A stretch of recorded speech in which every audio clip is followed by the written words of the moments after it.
মধ্যপ্রাচ্যের আকাশে আবারও যুদ্ধের কালো মেঘ ঘনিয়ে উঠছে।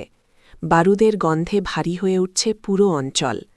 একের পর এক মিসাইলের গর্জনে কেঁপে উঠছে রণক্ষেত্র।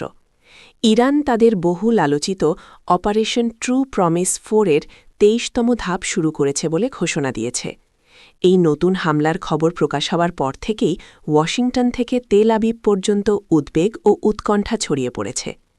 শুক্রবার সন্ধ্যায় ইরান জানায় তারা নতুন প্রজন্মের শক্তিশালী মিসাইল এবং আধুনিক ড্রোনের বিশাল বহর মোতায়েন করেছে। এসব মিসাইলের কিছু সলিড ফিউয়েলে এবং কিছু লিকুইড ফিউয়েলে চলে, যেগুলো দীর্ঘ দূরত্বে আঘাত হানতে সক্ষম।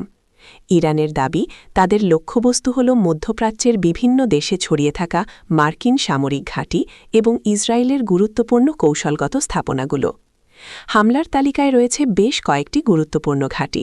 এর মধ্যে আছে বাহরাইনের শেখ ইসা এয়ারবেস, কুয়েতের আলী আল সালেম ঘাঁটি, জর্ডানের আজরাক এয়ারবেস এবং বাহরাইনের জুফায়ার নৌঘাঁটি।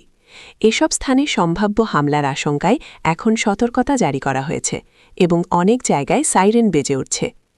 এদিকে ইসরায়েলের অভ্যন্তরেও আতঙ্ক ছড়িয়ে পড়েছে। তেল আবিব সহ বিভিন্ন শহরে বারবার এয়ার রেইড সাইরেন বাজছে। মানুষ নিরাপদ আশ্রয়ের দিকে ছুটছে। ইরানের দাবি, তারা শুধু শহর লক্ষ্য করে হামলা চালাচ্ছে না, বরং ইসরায়েলের উচ্চ প্রযুক্তির সাইবার সেন্টার, সামরিক সহায়তা কেন্দ্র এবং কৌশলগত অবকাঠামোকেও ধ্বংস করার পরিকল্পনা করেছে। ইরান বলছে, এই সামরিক অভিযানের পেছনে একটি বিশেষ কারণ রয়েছে।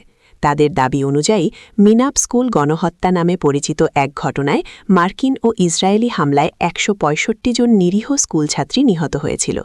ইরানের ভাষায় সেই শিশুদের রক্তের ঋণ শোধ করতেই তারা এই অভিযান চালাচ্ছে। উত্তেজনা আরও বাড়িয়ে দিয়েছে ইরানি নৌবাহিনীর প্রকাশ করা একটি ভিডিও। সেখানে দেখা যায় মার্কিন বিমানবাহী রণতরী ইউএসএস এব্রাহাম লিঙ্কনকে লক্ষ্য করে একটি সারফেস টু সি মিসাইল ছুটে যাচ্ছে। এই ভিডিও প্রকাশের পর পারস্য উপসাগর থেকে শুরু করে লোহিত সাগর পর্যন্ত অবস্থান করা মার্কিন নৌবহরকে নিয়ে নতুন করে উদ্বেগ তৈরি হয়েছে। ইরানের পার্লামেন্ট স্পিকার মোহাম্মদ বাকের কালিবাফ সরাসরি হুঁশিয়ারি দিয়েছেন মার্কিন প্রেসিডেন্ট ডোনাল্ড ট্রাম্পকে। তার ভাষায়, ওয়াশিংটন এখনও বুঝতে পারছে না তারা নিজেদের কত বড় বিপদের দিকে ঠেলে দিচ্ছে। তিনি আরও বলেন, ট্রাম্পের অহংকার ও দম্ভের কারণে মার্কিন সেনাদের জীবন ঝুঁকির মধ্যে পড়ছে। সবশেষে ইরান ইঙ্গিত দিয়েছে, এই অভিযান এখানেই শেষ নয়। সামনে আরও বড় হামলা এবং আরও শক্তিশালী অস্ত্র ব্যবহারের সম্ভাবনা রয়েছে। ফলে মধ্যপ্রাচ্যের পরিস্থিতি এখন অত্যন্ত উত্তেজনাপূর্ণ হয়ে উঠেছে, আর বিশ্বজুড়ে বাড়ছে নতুন এক বড় সংঘাতের আশঙ্কা।